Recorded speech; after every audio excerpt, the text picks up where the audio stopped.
Pero ito naman po, alamin natin ang ASEAN National Costume sa ASEAN TV.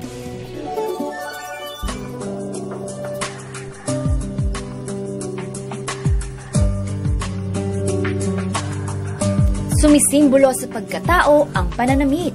Ipinapahiwatig din ito ang kultura o tradisyon ng bansang pinagmulan ng kung sino mang nagsusuot nito.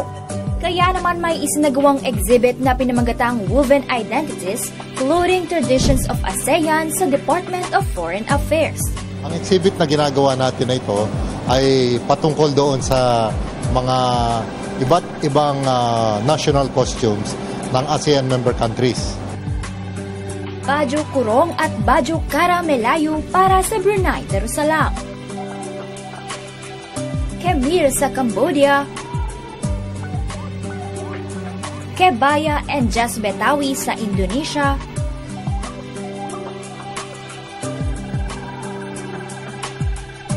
Sin at Salong sa Lao PDR.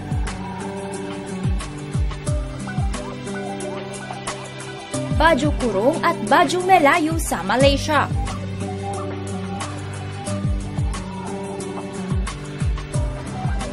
Pawar at Tikepon sa Myanmar.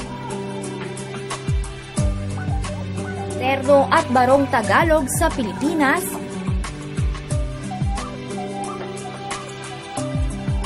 Peranakan ang Singapore.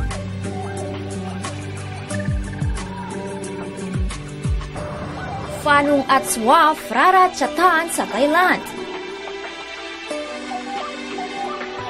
Habang Auday at Augam naman sa Vietnam. Isang malaking hakbang din ito para sa nalalapit na ASEAN integration sa 2015. Napaiting natin itong paghahanda nito dahil sa katulad nga nabanggit ko na tatlong community pillars, itong socio-cultural community, economic community at political security community ay meron silang kanya-kanyang benchmarks na dapat ma-accomplish by 2015. Kaya naman isa sa mga ipinagmamalaki ng Pilipinas ang world-class designer na si Dita Sandico Ong na gumagamit ng natural fabrics and organic materials. I've been focusing on the banaka, which is the banana abaca. It's actually our local indigenous material. I also use piñalino, the sedalino, and also the abel ilocos. And then I've also dabbled with the Mangyan fabrics. So from the north to the south, I've really tried to experiment with so many different textures and local weaves. Nakarating na sa New York, Paris at iba pang ASEAN countries ang kaniyang mga gawa. So we've already reached different shores like Japan, for instance. We're now selling our bags and our wraps to them. So also we've showed in different countries, like especially some parts of Europe, US, and Asian countries. We've reached Singapore, Bangkok, Indonesia, Japan most especially, and Hong Kong.